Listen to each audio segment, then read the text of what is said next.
ক্ষমতায় গেলে রাষ্ট্র গঠনে জনগণকে সাথে নিয়ে একসাথে পথ চলার কথা জানিয়েছেন জামায়াতে ইসলামীর আমির ডাক্তার শফিকুর রহমান। উত্তরাঞ্চলে 10 দলীয় ঐক্যের নির্বাচনী সফরের দ্বিতীয় দিনে গাইবান্ধার সমাবেশে তিনি কথা বলেন। জামায়াত আমির বলেন, ক্ষমতায় গেলে চাঁদাবাজি নির্মূল করে অপরাধে জড়িতদের পুনর্বাসন করা হবে। গ্রাম ও শহরের নাগরিক সুবিধার সমান করার প্রতিশ্রুতিও দেন শফিকুর রহমান। এর আগে সকালে রংপুরে আবু সাইদের কবর জিয়ারত শেষে জুলাই শহীদদের প্রতি সম্মান জানিয়ে গণভোটে হ্যাঁ এর পক্ষে রায় দেওয়ার আহ্বান জানান তিনি। গাইবান্ধার সমাবেশ শেষে বগুড়া, সিরাজগঞ্জ ও পাবনা সফর করবেন জামায়াতে ইসলামের আমির ও 10 দলীয় ঐক্যজোটের নেতারা।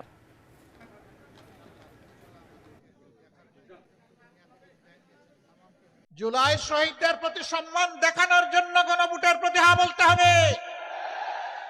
আপনাদের বুকের সন্তান আবু সাইদ বাংলাদেশকে পরিবর্তন করে দিয়ে গেছে, গোটা বাংলাদেশকে উদ্দীপ্ত করে তার জীবন উপহার দিয়ে এ দুনিয়া থেকে সে চলে গেছে। আবু সাইদ সহ তার সঙ্গী শহীদদের কাছে ঋণী নই। এই ঋণ পরিশোধে আপনারা প্রস্তুত আছেন? দখলবাজ, মামলাবাজ, হত্যাকারী, খুনি, ধর্ষক এবং আয়নাগরের নায়ক নায়িকা বানায়, তা পরিবর্তন করে দেওয়ার জন্য আমরা হা ভোট দেব ইনশাআল্লাহ।